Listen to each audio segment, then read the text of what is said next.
Assalamualaikum warahmatullahi wabarakatuh. Bihamdillahi wassalatu wassalamu ala rasulillah wa ala alihi wa sahbihi wa mawalah. Wala hawla wala quwwata illa billahi wa ba'd. Alhamdulillah, di pagi menjelang siang ini kita bisa kembali duduk untuk berthalabul ilmi, dan kita masih membahas 175 jalan menuju surga. Halaman kita sudah masuk ke halaman 86, poin ke 35, tentang keutamaan membaca surah Al-Kahfi di hari Jumat. Ma'asyiral muslimat yang dimuliakan Allah Subhanahu wa taala, di sini pengarang menyebutkan satu hadis Nabi sallallahu alaihi wasallam yang dikeluarkan oleh Imam An-Nasa'i dan disahihkan oleh Syekh Albani. Nabi sallallahu alaihi wasallam bersabda, "Man qara'a suratal kahfi fi yaumil jum'ati adha'a lahu minan nuri ma bainal jum'ataini." Barang siapa yang membaca surah Al-Kahfi pada hari Jumat, niscaya Allah Subhanahu wa taala akan memberikan cahaya baginya antara dua Jumat. Dalam riwayat, adha'a lahu minan nur fi ma bainahu wa bainal baitil atiq. Dalam riwayat, ia akan diterangi dengan cahaya antara ia dan juga Ka'bah. Baik masyarul muslimat yang dimuliakan Allah Subhanahu wa taala, apa makna cahaya di dalam hadis ini? Bahwa orang yang membaca surah Al-Kahfi itu akan diterangi dengan cahaya antara dua Jumat atau antara dia dengan Ka'bah. Ada beberapa pendapat para ulama. Pertama, yang dimaksud akan diterangi dengan cahaya artinya pahala membaca surah Al-Kahfi itu akan mengalir terus menerus selama dua Jumat. Dan itu sebagaimana yang dinyatakan oleh Al-Imam Asy-Syaukani rahimahullahu ta'ala. Kata beliau, maksud daripada adha Allahu lahu min nuri ma bainal jum'ataini, akan diterangi cahaya di antara dua Jumat, maksudnya la yazalu alaihi atharuha wa thawabuha fi jami'il usbu'i. Maksudnya adalah pengaruh serta pahala dari membaca surah Al-Kahfi akan terus ada selama dua Jumat. Ini satu penafsiran.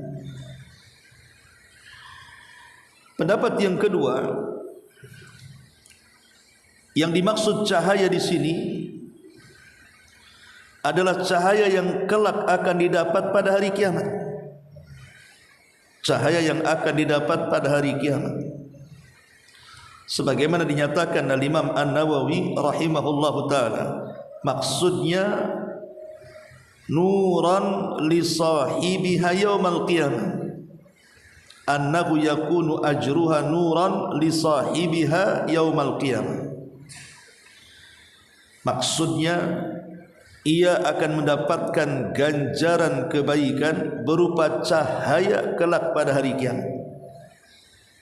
Jadi nanti pada hari kiamat, di saat kegelapan melanda, maka Allah akan berikan cahaya karena kita ketika di dunia suka membaca surah Al-Kahfi di hari Jumat. Kemudian pendapat yang ketiga,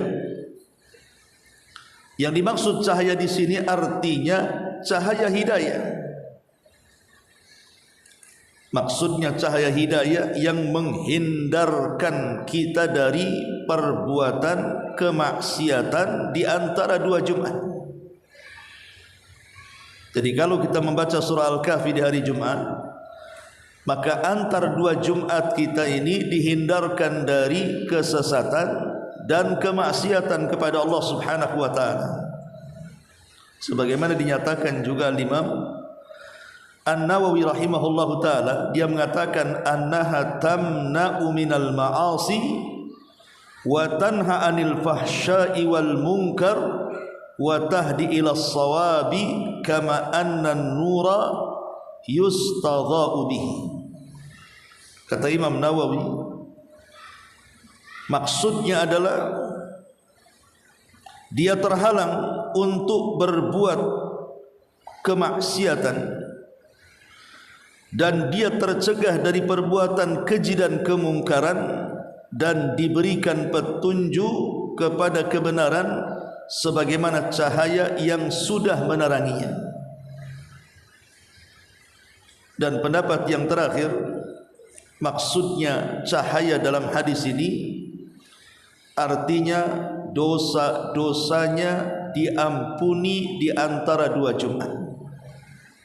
Dosa-dosanya diampuni di antara dua Jumat. Karena ada hadis dari Abdullah ibn Umar radhiyallahu anhuma, Nabi sallallahu alaihi wasallam mengatakan, "Man qara'a suratal kahfi fi yaumil jum'ati sutiha lahu nur min tahti qadamihi ila ananis sama yudhi'u lahu yaumal qiyamah wa ghufira lahu ma bainal jum'ataini." Barang siapa yang membaca surah Al-Kahfi di hari Jumat, ia akan diterangi cahaya dari bawah kakinya hingga cahaya itu meluncur ke langit kelak pada hari kiamat, dan ia akan diampuni dosanya di antara dua Jumat. Itu makna daripada cahaya dalam hadis di sini. Intinya bahwa orang yang membaca surah Al-Kahfi ini akan mendapatkan keutamaan yang besar, dan salah satu dijadikan amalan yang diletakkan pengarang sebagai amalan-amalan yang bisa memasukkan kita ke dalam surga. Tetapi kalau kita meluaskan pembahasan surah Al-Kahfi ini, sesungguhnya ada yang lebih ajaib daripada keutamaan yang disebutkan oleh pengarang ini. Apa itu? Di mana orang yang membaca surah Al-Kahfi itu akan terhalang dari fitnah Dajjal. Kata Nabi sallallahu alaihi wasallam, "Man hafidha 10 ayatin min awwali suratil kahfi usima minad dajjal." Siapa yang menghafal 10 ayat pertama dari surah Al-Kahfi, maka ia akan terlindung dari fitnah Dajjal. Hadis ini dikeluarkan Imam Muslim, nomor hadis 809. Ma'asyiral muslimat yang dimuliakan Allah Azza wa Jalla. Dan dalam riwayat yang lain, membaca 10 akhir. Jadi riwayat yang pertama 10 awal, dari ayat pertama sampai ayat 10. Dalam riwayat 10 akhir, dimulai dari surah Al-Kahfi ayat 102 sampai habis. Dimulai daripada afahasiballadzina kafaru an yattakhidu ibadi min duni awliya inna a'tadna jahannama lil kafirina nuzula. Mulai dari ayat ini, maka apakah orang-orang kafir menyangka bahwa mereka dapat mengambil hamba-hambaku menjadi penolong selain aku? Sesungguhnya kami telah menyediakan neraka jahanam tempat tinggal bagi orang-orang kafir. Al-Kahfi 102. Jadi dari Al-Kahfi 102 sampai akhir itu sudah 10 ayat. Itulah yang dimaksud hadis Nabi SAW, barang siapa yang membaca 10 akhir surah Al-Kahfi maka akan terjaga dari fitnah Dajjal. Jadi bisa dibaca 10 awal, bisa dibaca 10 akhir.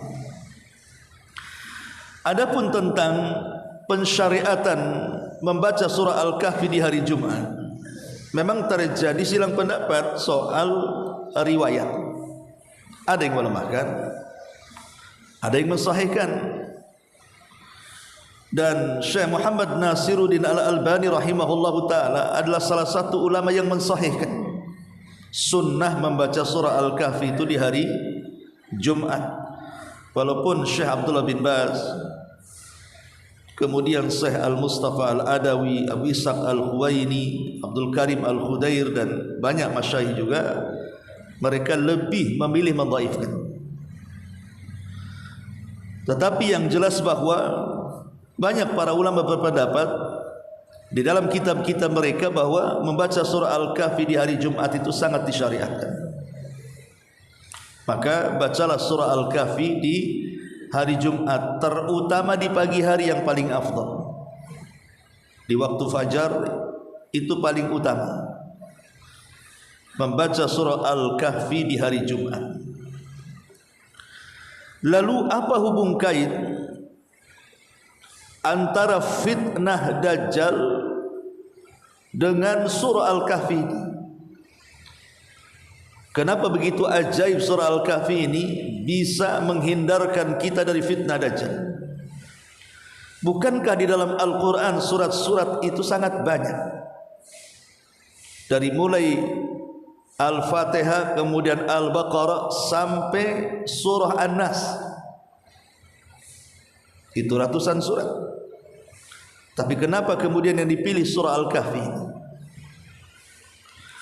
Rahasia surah Al-Kahfi dengan fitnah Dajjal ini, karena kalau ibu cermati surah Al-Kahfi, maksudnya ibu baca kemudian ibu telaah isinya, maka dalam surah Al-Kahfi itu terdapat 4 kisah yang semuanya bicara tentang fitnah. Dan fitnah-fitnah yang terkandung dalam 4 kisah itu, itulah fitnah yang dibawa Dajjal. Pertama, surah Al-Kahfi sesuai dengan namanya, cerita tentang Ashabul Kahfi. Siapa Ashabul Kahfi? Mereka anak-anak muda yang mempertahankan akidah dan tauhidnya ketika dipaksa untuk melakukan kesyirikan oleh Raja Romawi. Mereka pun kemudian tanpa ada koordinasi satu dengan yang lainnya, entah dari mana asalnya, tapi mereka anak-anak para pejabat kemudian berkumpul dan bersembunyi di gua untuk terhindar dari fitnah agama. Kemudian yang kedua, di dalam surah Al-Kahfi itu ada cerita yang disebut dengan Sahibul Jannatain, pemilik 2 kebun. Di mana pemilik 2 kebun itu salah satunya kufur nikmat, karena rakus dan serakah kepada dunia, tertipu dengan dunia, akhirnya terfitnah dengan harta. Kemudian yang ketiga, dalam surah Al-Kahfi itu ada kisah Nabi Musa dan Khidir, di mana dalam kisah ini Nabi Musa terfitnah dengan ilmu. Ketika dia sedang berkhutbah, tiba-tiba salah satu dari Bani Israel bertanya kepada Musa, adakah orang alim selain dirimu? Nabi Musa mengatakan tidak ada. Sebenarnya jawabannya benar. Memang tidak ada orang alim di zaman itu kecuali Nabi Musa. Tapi harusnya Nabi Musa lebih tawadhu dengan mengatakan insya Allah tidak ada. Dia lupa mengucapkan kalimat itu. Makanya Allah kemudian memberikan teguran dan hukuman agar Musa belajar dengan Khadir. Fitnah ilmu.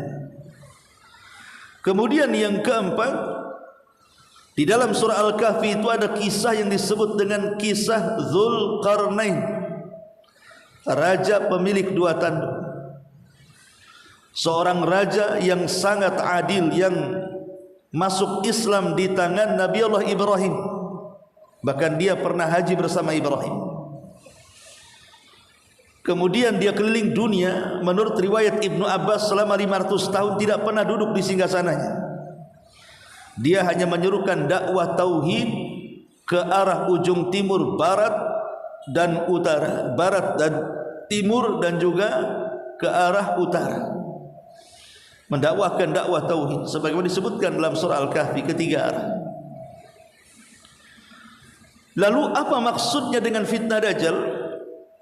Saya katakan dari awal, karena Dajjal itu membawa 4 fitnah ini. Pertama, fitnah agama.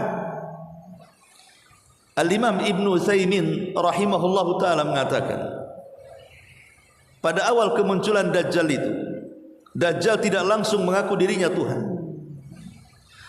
tapi Dajjal mengaku dirinya Nabi. Kemudian setelah dia mengaku dirinya Nabi, tiba-tiba entah kenapa, memang sudah Allah subhanahu wa ta'ala skenariokan seperti itu. Memang di akhir zaman akan muncul Dajjal. Tiba-tiba Dajjal mengaku Tuhan, dan saat mengaku Tuhan itulah terjadi perubahan fisik,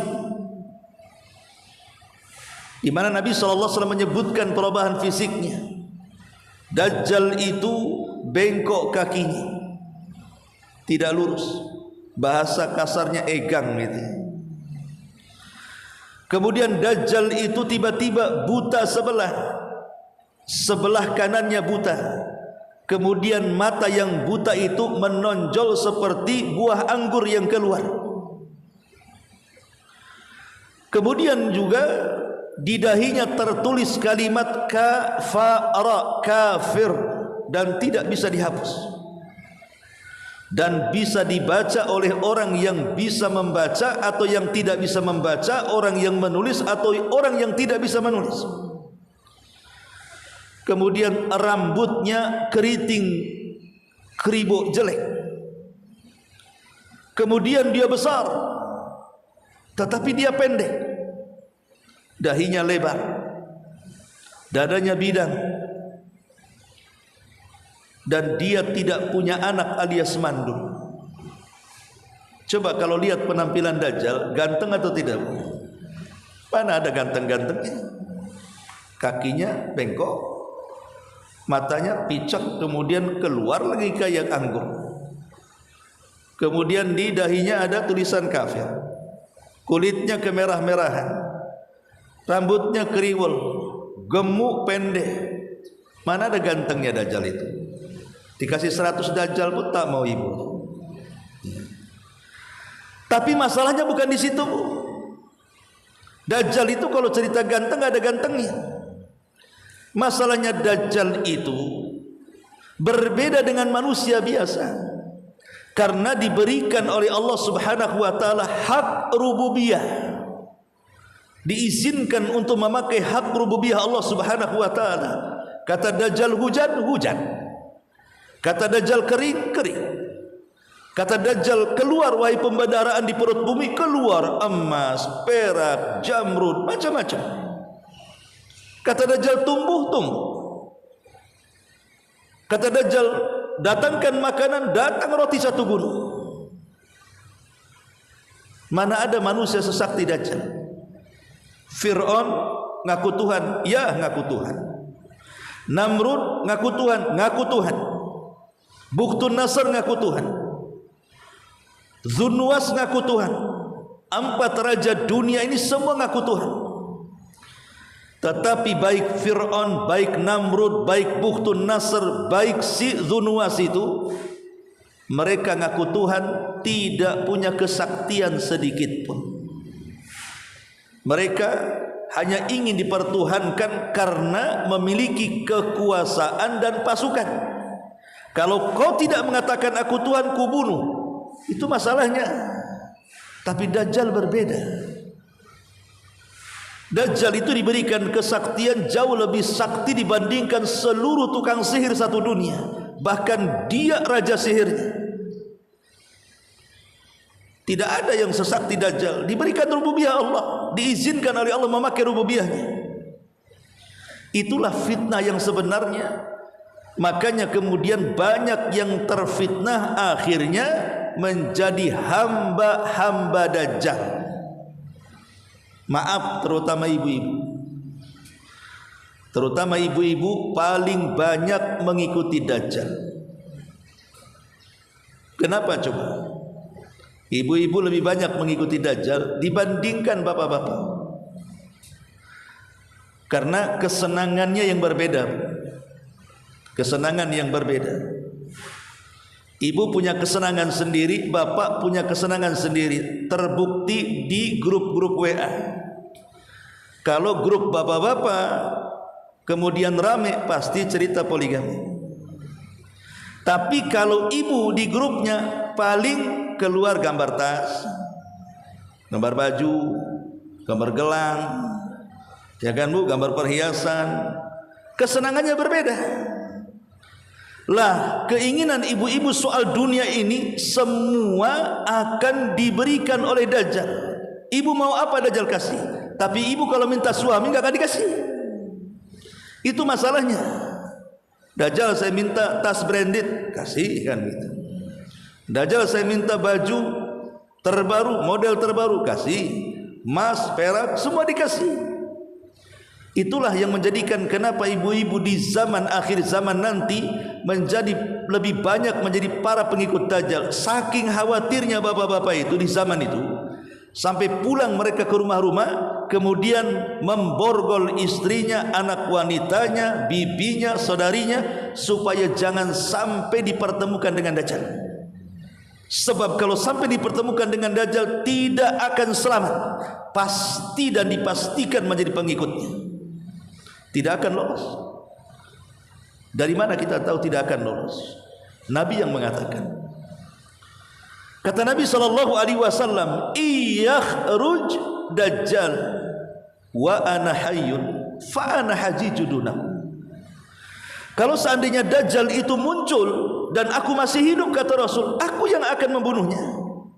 Masalahnya kata Rasul, wa iyakhruj walastu fikum fa kullu nafsin hajijuduna. Tetapi kalau seandainya Dajjal muncul, aku sudah tidak ada, aku sudah meninggal, maka kalian akan menghadapi Dajjal sesuai dengan kemampuan-kemampuan kalian, dan kalian tidak akan mampu. Dari sini kata para ulama bahwa menghadapi Dajjal itu ada 2 perkara. Pertama iman, dan yang kedua ilmu. Yang bisa menghadapi Dajjal itu adalah iman dan ilmu. Makanya Nabi SAW mengatakan, kalau Dajjal muncul di zamanku dan aku masih hidup, aku yang akan membunuhnya. Tidak ada manusia yang paling kuat imannya melebihi Nabi, dan tidak ada manusia yang paling kuat ilmunya melebihi Nabi.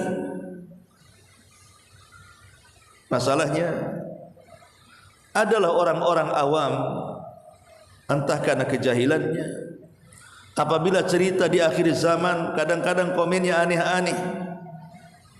Para netizen ini, kalau bisa cepatlah Dajjal itu keluar tahun 2025. Ngapain?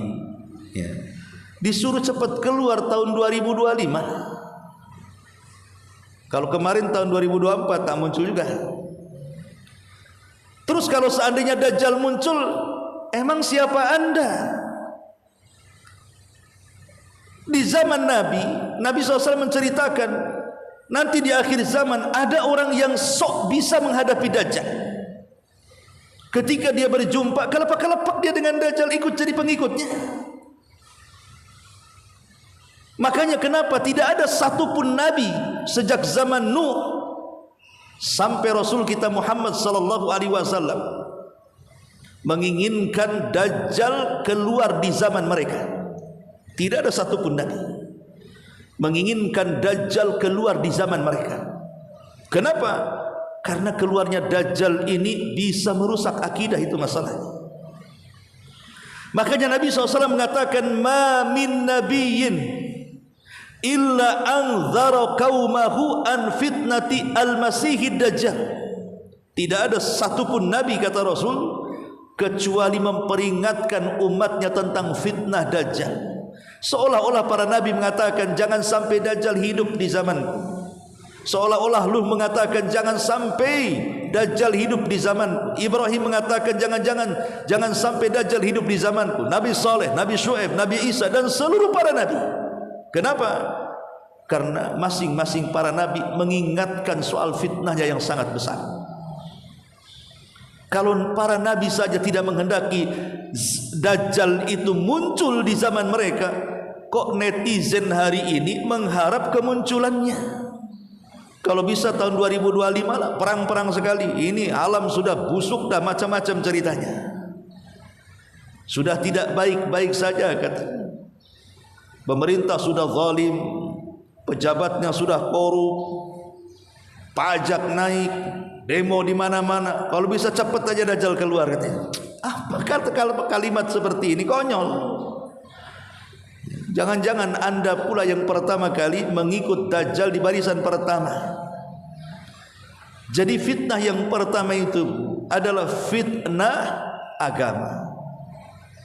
Dan itu disebutkan dalam kisah Ashabul Kahfi. Fitnah yang kedua, fitnah harta. Sebagaimana disebutkan dalam kisah Sahibul Jannataini. Karena begini, sebelum kemunculan Dajjal itu ada 3 tahun paceklik hebat.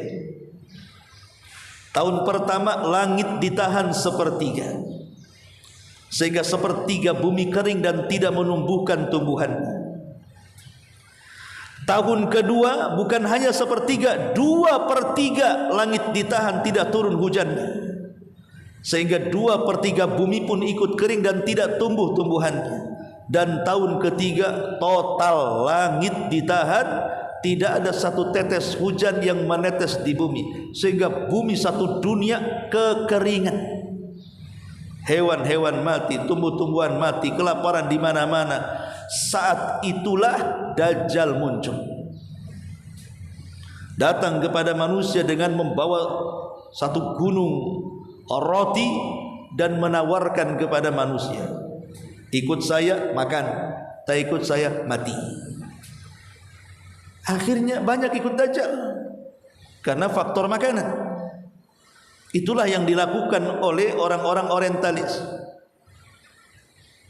terutama orang-orang yang suka menyebarkan agama di luar, seperti orang-orang Kristen, terjadi kristenisasi.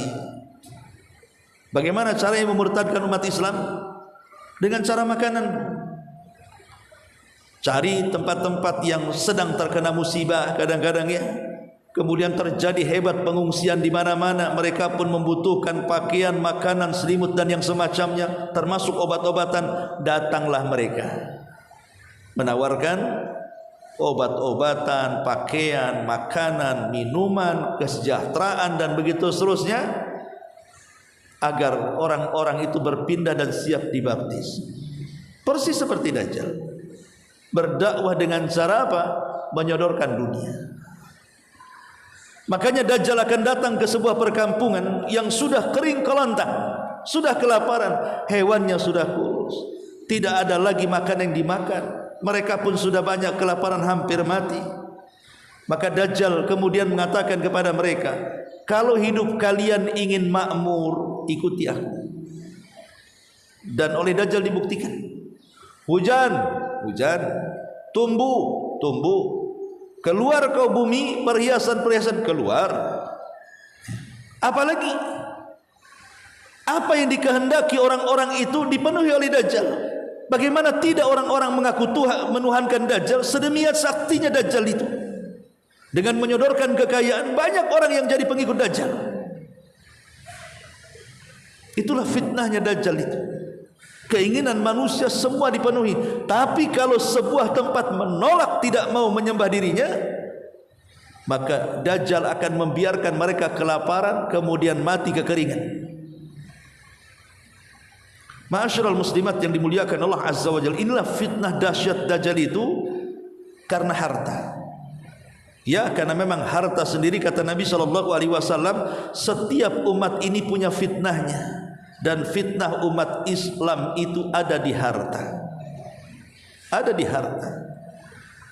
Dan harta itu rahasia buruknya, jahatnya, bejatnya manusia.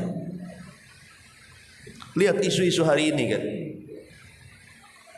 Isu-isu hari ini, lihat, mungkin ibu baca YouTube, demo di mana-mana dah jelaskan begitu. Kenapa? Mencari ketidakadilan kan. Apa yang tidak adil? Ya karena para pejabatnya korup, itu masalahnya. Kalau mereka buat jadi YouTuber itu, para pejabat ini yang ditampilkan rumah dia, kendaraan dia, tanah dia, uang dia, kekayaan dia, dan begitu seterusnya. Terjadi ketimpangan di sini. Itulah fitnah harta. Akhirnya tanggung jawab dilepaskan, hanya memperkaya diri sendiri. Bukannya mereka itu berbuat baik kepada masyarakat sebagai wakil rakyat, justru mereka menyengsarakan. Lah inilah fitnah harta sebenarnya. Dari fitnah harta inilah akhirnya ngomong pun tidak jelas, keluar kata-kata hinaan dan yang semacamnya. Nauzubillah, semoga Allah memberikan hidayah kepada mereka. Tapi yang jelas bahwa begitulah fitnah harta bisa merusak orang, bahkan bisa merusak sebuah bangsa. Karena merosotnya sebuah bangsa itu ya karena dikorup oleh orang-orang koruptor itu. Kemudian yang ketiga di sini adalah fitnah agama, fitnah ilmu, sebagaimana disebutkan dalam dalam kisah Nabi Musa dan Khidir. Nabi Musa terfitnah dengan ilmu, begitu juga Dajjal. Maka tadi saya katakan bahwa kata Nabi SAW, kalau aku masih hidup, aku yang akan membunuh Dajjal. Kenapa Rasulullah SAW mengatakan seperti itu? Seolah-olah tidak ada yang bisa membunuh kecuali seorang Nabi. Ya, karena Dajjal tidak bisa dibunuh kecuali seorang Nabi yang membunuhnya. Makanya turunlah Isa bin Maryam yang membunuhnya, dan Al-Mahdi tidak sanggup membunuhnya. Karena seorang Nabi itu pasti kuat iman dan ilmunya. Dan orang-orang jahil yang tidak punya ilmu, terfitnah mereka. Padahal jelas-jelas di dahi Dajjal itu ada tulisan kafaro, kafir, dan tidak bisa dihapus lagi kafirnya itu. Tapi kenapa masih juga jadi pengikut Dajjal? Jelas-jelas ada kafir. Kenapa coba mereka masih juga mengikuti Dajjal itu? Padahal mereka membaca, karena tulisan itu bisa dibaca mukmin, qari au ghairu qari, katib au ghairu katib, kata Nabi. Bisa dibaca oleh orang yang bisa baca atau tidak, atau yang bisa menulis atau yang tidak bisa menulis. Semuanya bisa baca. Mukminnya, kafirnya, munafiknya, semua bisa baca. Tapi orang-orang yang beriman, ketika membaca kalimat kafaro di dahi Dajjal, makin yakin dia adalah Dajjal dan makin mengkufurinya. Tapi selain orang yang beriman, orang munafik, orang fasik, apalagi orang kafir, pura-pura tidak tahu di dahinya ada tulisan kafir. Mereka tidak mempermasalahkan tulisan itu. Dari sini ada faedah apa? Rupanya hidayah itu milik Allah. Jelas-jelas kafir, tidak mau ditinggalkan, malah jadi pengikutnya. Kan hidayah itu milik Allah namanya. Jelas-jelas sesat malah ikut. Hidayah itu milik Allah. Padahal mereka tahu bahwa Dajjal itu sampai mati bentuknya seperti itu. Padahal Dajjal itu kan sakti, Bu. Hujan-hujan, tumbuh-tumbuh, kaya-kaya, kan gitu. Tapi kenapa dia tidak bisa menghapus kalimat kafir di dahinya? Kenapa dia tidak menyembuhkan egangnya kakinya diluruskan. Kenapa dia mesti regang? Jalannya egang begitu. Kenapa tidak diluruskan, disembuhkan? Bukankah dia sakti? Kenapa matanya tidak bisa disembuhkan? Bukankah Dajjal sakti, diberikan rububiyah Allah Subhanahu wa taala? Kenapa kemudian rambut keritingnya tidak disembuhkan, diluruskan biar tampan? Kemudian juga pendek, gemuk, agak maco lah sikit kan gitu ya. Kenapa Dajjal tidak bisa merubah penampilannya menjadi orang ganteng? Padahal dia diberikan hak rububiyah oleh Allah Subhanahu wa taala. Ini kan pertanyaan masalahnya. Kenapa dia bisa menurunkan hujan tapi tak bisa menumbuhkan matanya? Kenapa dia bisa menumbuhkan tanam-tanaman di tanah tapi tidak bisa menghapus kalimat kafir di dahinya? Kenapa dia bisa menghidupkan orang mati dan memerintahkan setan untuk supaya menjadi orang itu, sementara dia tidak bisa menyembuhkan kakinya, merubah dirinya menjadi ganteng? Coba, apa hikmahnya? Kenapa Allah sengaja tidak bisa merubahnya?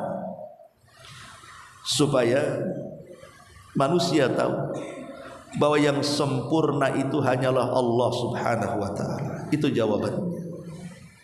Supaya manusia tahu bahwa yang sempurna itu hanya Allah. Sehebat apapun makhluk, hatta dia seorang nabi dan rasul sekalipun, tidak sempurna. Apalagi Dajjal. Tidak ada manusia terbaik di kolong langit, Bu, melebihi Nabi. Nabi itu manusia terbaik di kolong langit. Sayyidul awwalina wal akhirin, sayyidul anbiya'i wal mursalin. Pemimpin para nabi dan pemimpin manusia. Manusia terbaik itu Nabi sallallahu alaihi wasallam. Tapi ketika perang Uhud, apa yang terjadi? Gigi gerhamnya retak. Kemudian helmnya hampir belah karena terkena pedang. Serpihannya nancap dalam di pipinya yang mencabutnya rompong giginya, karena dicabut pakai gigi oleh seorang sahabat sampai rompong giginya. Abu Bakar mencabutnya tidak bisa. Akhirnya sahabat yang lain bisa, tapi putus giginya gara-gara mencabut besi yang menancap di pipi Nabi yang dalam itu. Kemudian kepalanya terluka, berdarah. Coba, kenapa Rasul terluka dan berdarah? Giginya retak, terkena serpihan baju zirah dan begitu seterusnya. Untuk membuktikan bahwa semulia-mulianya manusia saja ada kekurangannya. Karena Rasul bukan Tuhan, dia manusia, ada kekurangan. Yang sempurna itu tetap Allah. Apalagi si Dajjal. Itu masalahnya. Makanya dari sini kata para ulama, kalau ibu ingin mengetahui kesempurnaan Allah Subhanahu wa taala, lihat kekurangan makhluk. Kalau ingin menilai tentang kesempurnaan Allah supaya kita lebih bisa mengagungkan, memuliakan, lihatlah kekurangan makhluknya. Semulia-mulia makhluk saja masih punya kekurangan, apalagi Dajjal. Itu masalahnya. Baik ya, ma'asyiral muslimin muslimat yang dimuliakan Allah Subhanahu wa taala. Jadi fitnah yang kedua, fitnah yang ketiga adalah fitnah ilmu. Karena nanti banyak orang jahil karena tidak punya ilmu jadi pengikut Dajjal. Kemudian yang terakhir, kisah Dzulqarnain. Kisah apa? Kekuasaan. Dzulqarnain keliling dunia 500 tahun lamanya. Lah Dajjal jauh lebih hebat dibandingkan Dzulqarnain. Dia tidak butuh 500 tahun. Dia hanya butuh 40 hari saja. Karena Dajjal itu punya kendaraan semacam keledai. Keledai yang sangat panjang dan besar. Dan keledai ini mampu keliling dunia seperti hujan yang dihempas angin. Bisa kemana saja. Lihatlah kalau hujan angin, kan kemana-mana jadinya kan, ke bawah angin itu. Secepat itulah keledainya Dajjal. Tapi ada seseorang yang berupaya menghayal bahwa kendaraan Dajjal itu semacam pesawat UFO dan sudah ditemukan. Kemana-mana anda ini berpikir. Kayak orang barat ketika menghayalkan UFO, mereka ketemu aja belum pernah. Akhirnya menghayal, oh UFO ini kayak manusia, kepalanya ada internet, ada apa? Ada semacam antennya, telinganya besar, kepalanya besar, badannya kecil. Gimana? Ketemu aja enggak, menghayal namanya. Ini perkara gaib, tidak bisa diagak-agakkan. Agak-agaknya enggak bisa perkara gaib itu. Perkara gaib itu harus ditetapkan berdasarkan nas yang sahih, baik dari Al-Quran atau hadis Nabi sallallahu alaihi wasallam. Tidak bisa main tebak-tebakan, tidak bisa main cocok logi, itu tidak bisa. Perkara gaib masalahnya.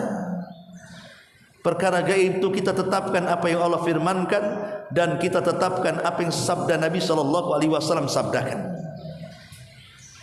Lah selama 40 hari Dajjal ini mengelilingi dunia, dan tidak ada sejengkal tanah di bumi ini kecuali diinjak Dajjal, kecuali hanya 4 tempat saja yang tidak mungkin dimasuki Dajjal. 1, kota Mekah dan Masjidil Haram.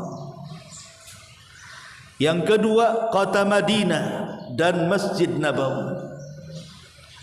3, Masjidil Aqsa. Dan yang keempat, Masjid Tur, tempat bersembunyi pasukan Al-Mahdil Muntadhar saat terjadi pengepungan Dajjal. Hanya 4 tempat ini saja. Masjidil Haram Mekah, Masjid Nabawi Madinah, Masjidil Aqsa yang ada di Palestina sana, kemudian Masjid Tur. Selain 4 tempat ini, semua akan dimasuki Dajjal, termasuk ke Puskopkar Ustaz, termasuk ke Puskopkar. Akan datang ke sini Dajjal. Akan datang ke Batu Haji, datang ke Bengkong, ke Batu Besar, Batam Center, semua. Sampai ke pulau-pulau sana. Tanjung Uban, Tanjung Pinang, semua kena. Satu dunia. Karena dalam jangka 40 hari itu, yang 1 harinya lamanya sama dengan setahun, kemudian hari kedua lamanya sama sebulan, hari ketiga lamanya sama sepekan, dan hari keempat, kelima, keenam sampai ke-40 hari normal seperti hari-hari yang kita lalui. Apa sih maksudnya? Maksudnya untuk menunjukkan bahwa tidak ada satupun tempat, baik di kutub atau di luar kutub, Dajjal pasti akan menginjak di situ. Karena yang 1 hari bagikan setahun, 1 harinya bagikan sebulan, 1 harinya bagikan sepekan, ini maksudnya dunia kutub sana. Karena kan di kutub ini kan ada yang siangnya lama banget, ada yang malamnya lama banget. Kan di kutub kan begitu tuh. Kadang seminggu siang terus di kutub itu. Artinya Dajjal itu akan sampai ke situ. Atau ada juga yang mentafsirkan maksudnya hari pertama ini panjang 1 tahun sehingga Dajjal bisa kemana-mana. Hari keduanya makin pendek sama sebulan sehingga dia bisa menjangkau daerah-daerah terpencil. Dan hari ketiga yang sama sepekan juga sama. Kemudian baru membuat fitnah di hari-hari normalnya. Ma'asyiral muslimat yang dimuliakan Allah Subhanahu wa taala. Lah Dajjal akhirnya keliling dunia membawa apa? Membawa pasukan. Dari mana Dajjal itu muncul sebenarnya? Dan di mana Dajjal mati? Dajjal muncul pertama kali di satu tempat namanya Khurasan. Di mana Khurasan? Di kota Asfahan. Di mana kota Asfahan? Di Iran. Di mana Iran? Antara Irak dan Syam. Disitulah Dajjal muncul. Di kota yang mayoritas penduduknya hari ini orang-orang Syiah Rafidhah. Disitulah Dajjal akan keluar. Dan sudah ditunggu oleh 70.000 orang-orang Yahudi Asfahan, lengkap dengan atribut di kepalanya, atribut keyahudiannya. Kan orang Yahudi kan punya kepala, punya atribut sendiri, kopiah sendiri. Beda dengan kita umat Islam. Lengkap dengan itu. 70.000 Yahudi sudah menunggu Dajjal. Lalu kenapa Dajjal bisa muncul di Asfahan dan langsung menemui orang Yahudi? Karena Hafsah radhiyallahu anha satu hari pernah marah kepada saudaranya Ibnu Umar. Kenapa marah? Karena Ibnu Umar itu satu di antara sekian para sahabat yang bersumpah bahwa Ibnu Sayyad adalah Dajjal. Dan Ibnu Sayyad adalah anak kecil di zaman Nabi yang oleh Nabi diintip-intip setiap hari apakah dia Dajjal ataupun bukan. Tapi sampai Rasulullah SAW meninggal tidak bisa dipastikan apakah dia Dajjal atau tidak. Tapi sebagian para sahabat ada yang yakin dia Dajjal. Salah satunya Ibnu Umar. Setelah Ibnu Sayyad dewasa, entah kenapa matanya picak sebelah. Makin yakin Ibnu Umar bahwa dia Dajjal. Terjadilah cekcok antara Ibnu Umar dengan Ibnu Sayyad ini. Karena dia seorang Yahudi. Marah Ibnu Umar, ditamparlah Ibnu Sayyad ini. Setelah ditampar Ibnu Sayyad marah, Ibnu Umar ketakutan, lari sembunyi di rumah Hafsah.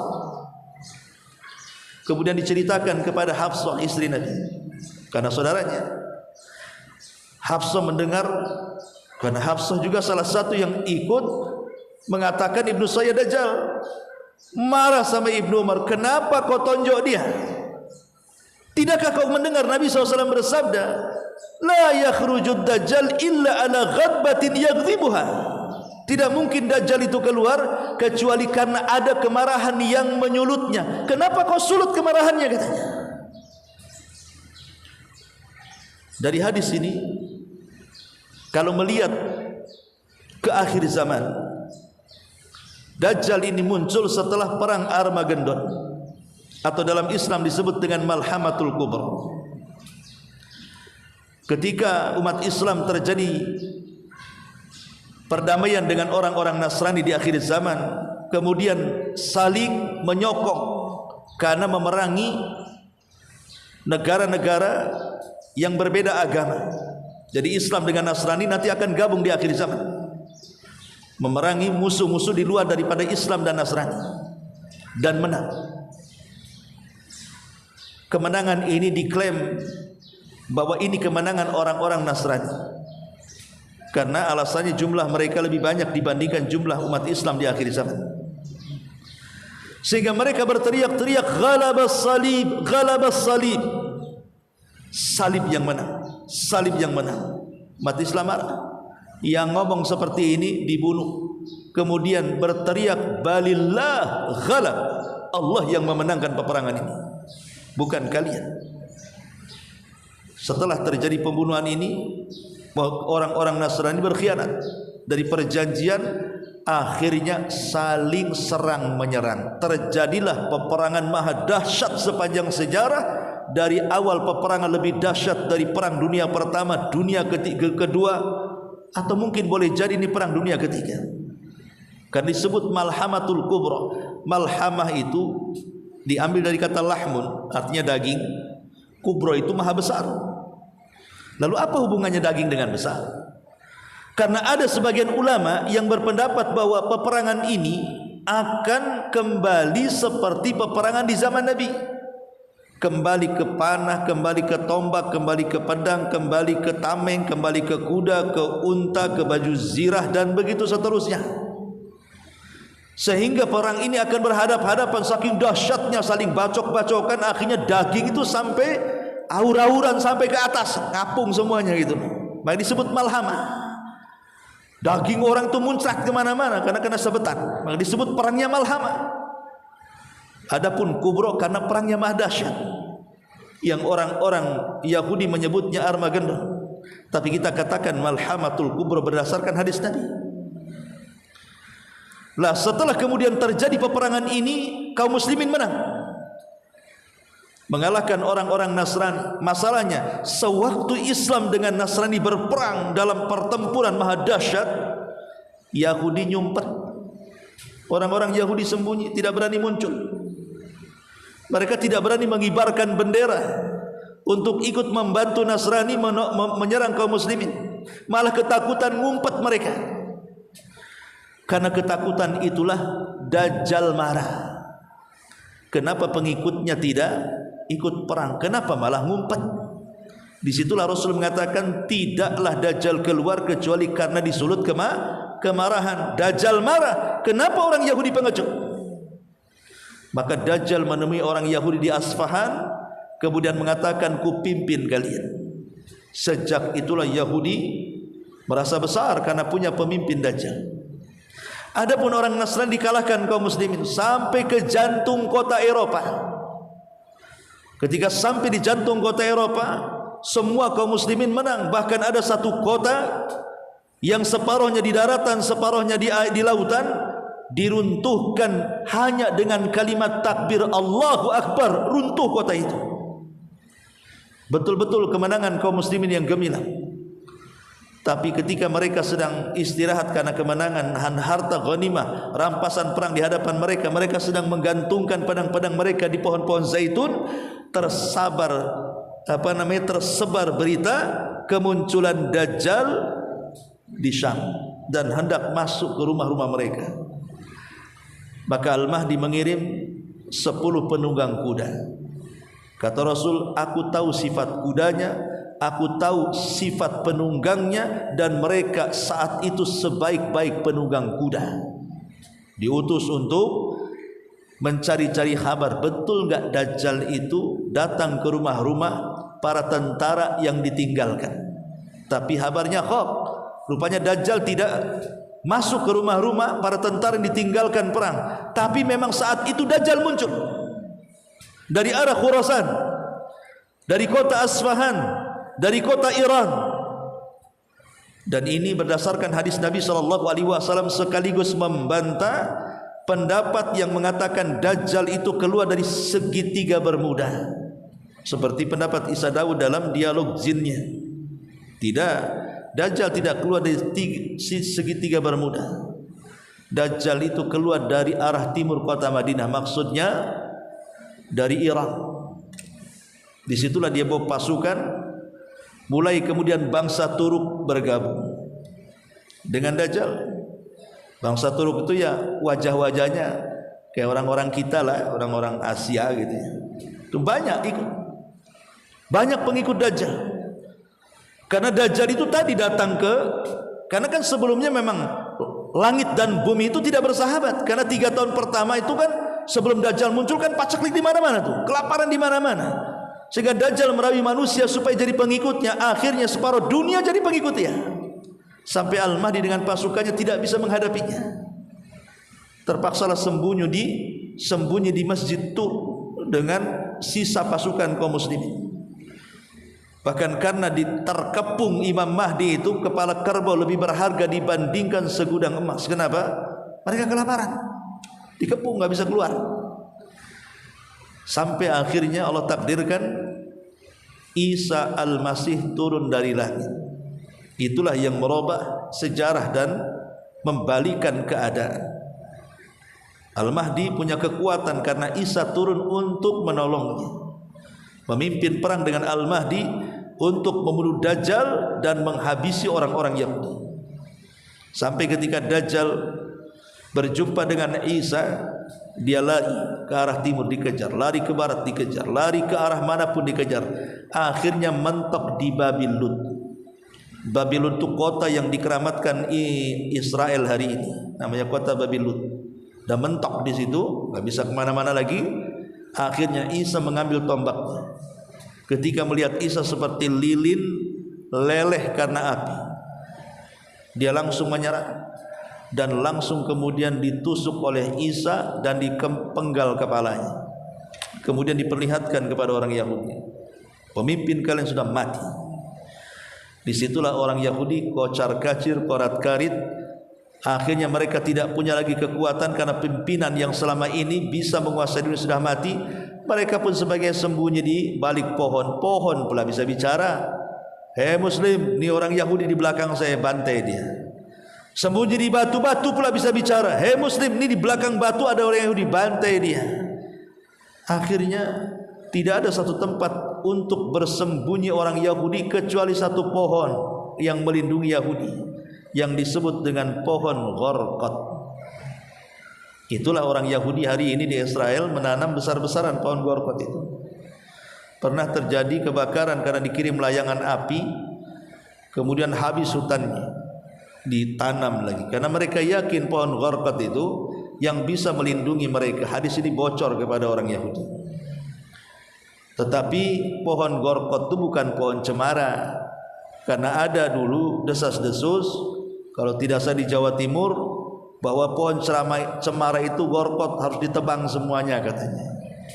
Cemara bukan Gharqad, Gharqad, cemara nggak ada hubungannya. Ya, alasannya karena orang-orang Kristen kalau sedang Natalan kan pakai pohon itu tuh. Ya. Nggak, cemara Gharqad nggak ada kaitannya Gharqad dengan cemara. Masyarul muslimat yang dimuliakan Allah Subhanahu wa taala, intinya bahwa lihat bagaimana fitnah Dajjal ini tersimpan rahasianya dalam surah Al-Kahfi. Dalam surah Al-Kahfi. Dan membicarakan Dajjal ini perkara penting. Kenapa? Karena Rasul yang mengatakan Dajjal tidak akan keluar kecuali kalau manusia sudah melupakan dia, dan para khatib, para duat sudah tidak membicarakan di mimbar-mimbarnya. Kalau kita sudah berhenti bicara Dajjal, manusia sudah lupa siapa Dajjal, bagaimana sifat-sifatnya, bagaimana fitnahnya, bagaimana cara menghadapinya. Kemudian khatib juga sudah berhenti bicara yang lain tidak pernah bicara Dajjal, disitulah Dajjal muncul. Dan ingat, Dajjal muncul juga ketika masyarakat manusia mereka sudah menjauh agamanya dan sudah tidak suka dengan ilmu pengetahuan. Disitulah Dajjal keluar. Makanya terus kita harus menceritakan, terutama ibu ke anak-anak ibu, ke cucu-cucu ibu, sambil tidur gitu ya, ceritakan Dajjal. Jangan cerita kura-kura sama monyet, ya. Cerita Dajjal, cerita Nabi, cerita sahabat kan itu. Jadi cerita-cerita yang ada manfaat supaya memperlambat kemunculan Dajjal. Jangan pula mempercepat kemunculan Dajjal, malah berharap pula ketemu. Emang kalau ketemu ngapain mau kenalan sama Dajjal, ya. Jadi intinya bahwa perbanyak ceritakan kisah-kisah Dajjal. Karena dahulu Dajjal ini pernah ditemui oleh seorang sahabat, namanya Tamim ibn Aus Ad-Dari. Tamim ibn Aus Ad-Dari ini seorang sahabat dulunya Nasrani, sangat taat. Makanya ketika dia masuk Islam dan sungguh-sungguh keislamannya, Allah berikan dia karamah. Di zaman Umar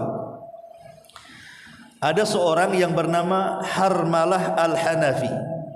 Harmalah Al-Hanafi ini dia saudara daripada si Nabi palsu Musailamah Al-Kadzab.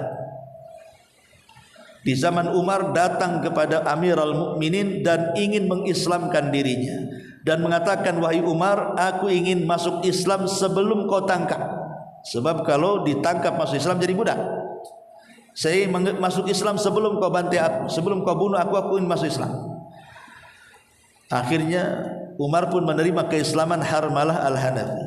Tapi kata Umar mengatakan, kalau betul-betul kau ingin masuk Islam, belajarlah kepada seorang ulama yang tersisa yang ada di Syam. Kata Harmalah, siapa dia wahai Amirul Mukminin? Dia adalah Tamim ibn Aus Ad-Dari, seorang sahabat Nabi SAW yang sangat dermawan. Dia diberikan keluasan rizki tapi sangat dermawan. Tamim ibn Aus Ad-Dari ini seorang pedagang. Kalau dia masuk ke masjid, ya, selalu pulangnya bawa 2 orang sebelah kanan dan kiri. Duduk di sini, tiba-tiba ada yang duduk di sini, maka dia akan tepuk bahunya, kemudian pegang tangannya, yuk makan di rumah. 5 waktu. Selalu membawa 2 orang. Dermawan. Coba ibu kayak gitu, pagi habis beras, habis itulah kulkas. Tapi mana qasamin malis sadaqah, tidak mungkin berkurang harta yang disedekahkan. Satu hari karomahnya Tamim bin Aus Ad-Dari ini di Harah di Syam itu terjadi kebakaran hebat. Di zaman itu belum ada damkar. Zaman sekarang ada damkar, enak lah kan gitu ya. Kayak kebakaran di Los Angeles kemarin itu kan. Dari langit, dari darat, ya kan. Lama-lama padam juga kan. Tapi di zaman itu zaman jadul, nggak ada pesawat, nggak ada damkar, nggak ada apa. Kalau terjadi kebakaran, ya paling tinggi pakai ember lah. Akhirnya Umar mengajak Tamim ibn Aus Ad-Dari dan juga Harmalah al-Hanafi ini yang baru masuk Islam untuk menengok kebakaran itu. Kata Umar, aku serahkan kepadamu untuk memadamkannya. Kata Tamim Aus Ad-Dari, macam mana api sebesar itu aku padamkan wahai Amirul Mukminin, katanya. Ngaco saja bahasa kitanya kan itu. Kok api segini, siapa yang bisa memadamkannya? Tapi Umar yakin dengan karamahnya Tamim bin Aus Ad-Dari. Cobalah kau berdoa kepada Allah agar api itu padam. Akhirnya Tamim berdoa kepada Allah. Setelah dia berdoa, dia kebaskan tangannya satu kali kebasan begini gitu ya. Masya Allah, langsung padam api itu. Saya kira ibu 2000 gini nggak akan padam api itu ya, karena nggak punya karamah kan itu. Lah Tamim ibn Aus Ad-Dari ini satu-satunya sahabat yang ceritanya diambil oleh Nabi dan diceritakan kepada sahabat yang lainnya. Biasanya Nabi bercerita, sahabat yang dengar.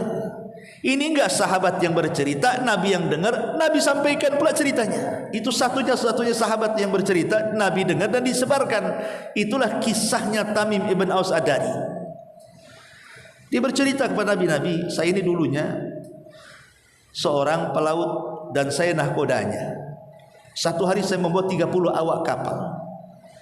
Tiba-tiba di tengah laut terhempaslah saya. Entah ke laut mana aku dihempaskan. Karena riwayatnya tidak jelas laut mana. Jangan kemudian ditebak-tebak, dicocok logikan, karena ada juga seseorang yang mengatakan bahwa pulau terhempasnya Tamim itu adalah pulau Sakotra yang ada di Yaman. Tidak ada riwayatnya Sakotra di situ. Sakotro apanya?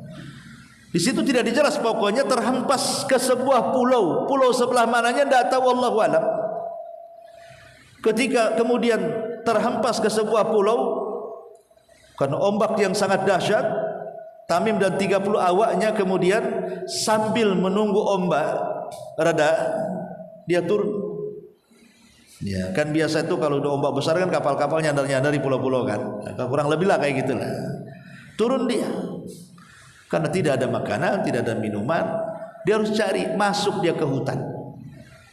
Saat di hutan itulah dikejutkan dengan binatang yang berbulu dari atas kepala sampai kaki, sehingga tidak bisa dikenali mana dubur mana kubul, saking lebatnya bulu itu. Jadi anehnya binatang berbulu ini bisa bicara dan mengatakan ana jassasa, saya jassas. Jassas itu diambil dari kata jasus, mata-mata. Rupanya dia mata-mata Dajjal. Kemudian ketika lebih ditanya lagi oleh Tamim dan juga awak kapalnya, siapa jassasa itu? Dia tidak jawab. Dia hanya mengatakan, kalian sudah ditunggu orang di dalam hutan. Di situ ada dair, tempat ibadah yang sudah kumuh, sudah rusak. Ya, di situ ada orang sudah menunggu kalian. Saking ketakutannya, Tamim dan 30 awak kapalnya ini masuk ke dalam hutan. Betul, rupanya ada dair, tempat ibadah yang sudah tidak dihuni, kotor, angker, sudah rusak gitu. Masuk ke dalam, disitulah dia melihat ada orang besar yang sedang dirantai. Sedang dirantai, orangnya besar, raksasa gitu ya, sedang dirantai. Kemudian orang yang dirantai ini bertanya, apa kalian dari Arab? Katanya. Kata Tamim, ya kami dari Arab. Saya ingin tanya, apakah telaga yang ada di Palestina itu, Buhaira, telaga Buhaira, maksudnya telaga yang ada di Palestina itu masih banyak airnya, maksudnya Tiberias, ya, telaga Tiberias masih banyak airnya. Kata Tamim, masih banyak airnya, bahkan dipakai untuk minum, untuk masak, untuk mandi dan begitu seterusnya. Sebentar lagi kering. Kemudian dia tanya, macam mana dengan kebun kurma Baisan, masih berbuah? Kata Tamim Ad-Dari dan para pengikutnya, oh itu lagi panen-panennya. tidak pernah tidak ada musimnya. Itu kurma terbaik. Kata Dajjal, sebentar lagi kebun itu akan kering dan tidak ada satupun pohon kurma. Kemudian tanya lagi, bagaimana pendapat kalian tentang ainuz zughar, mata air zughar? Masih ada airnya? Ada, ntar lagi habis. Kemudian Dajjal mengatakan, apa kalian dengar bahwa ada seseorang yang mengaku Nabi keluar di tanah Arab? Kata Tamim, ya saya dengar. Kata Dajjal, sebaiknya kau ikuti dia. Dajjal nyuruh mengikuti Nabi, coba yang kan? Sebaiknya kalian ikuti dia. Kemudian banyaklah obrolan, ketakutan Tamim, akhirnya kabur dari situ. Ketika ombak sudah mereda, dia naik kapal pulang. Setelah pulang itulah dia terngiang dengan ucapan orang yang di Borgol itu, agar mengikuti Nabi yang muncul di Arab itu. Makanya dia datang kepada Rasul, menanggalkan agama Nasrani, kemudian masuk ke dalam Islam. Walaupun dia tidak lama berjumpa dengan Rasul, tapi Tamim ibn Aus ad-Dariri dikenal ahli ibadah. Dia orang yang paling pakar dalam Quran. Sama dengan Utsman bin Affan pernah menghatamkan Al-Quran dalam satu rakaat. Pokoknya perhatian dengan Quran luar biasa Tamim bin Aus ad-Dariri. Lah, ketika Nabi SAW berjumpa dengan Tamim, Tamim bercerita tentang kisah perjalanannya tadi itu. Maka Rasul SAW kemudian menceritakan kepada Tamim, tahukah engkau wahai Tamim siapa yang kau temui itu? Kata Tamim, aku enggak tahu. Kata Rasul, itulah Dajjal. Jadi Dajjal pernah ditemui seorang sahabat, tapi di mana tempatnya kita perlu beriman saja. Dajjal ada, sekarang dirantai, dan nanti di akhir zaman Dajjal akan dikeluarkan oleh Allah Subhanahu wa taala menjadi fitnah terbesar sejak Allah menciptakan Adam sampai yang terakhir hidup. Tidak ada fitnah yang lebih dahsyat, lebih kejam dibandingkan Dajjal. Makanya kenapa Nabi SAW sampai menyuruh kita untuk ta'awud dari 4 fitnah ini dalam setiap salat kita, baik sunnah ataupun wajib. Allahumma inni a'udzubika min adzabi jahannam wa min adzabil qabri wa min fitnatil mahya wal mamat wa min syarri fitnatil masihi dajjal. Disuruhnya kita ini berlindung setiap hari. Kemudian disuruhnya kita membaca surah Al-Kahfi. Itu menunjukkan apa? Menunjukkan fitnah dajjal tidak sederhana. Karena kita disuruh berlindung setiap hari.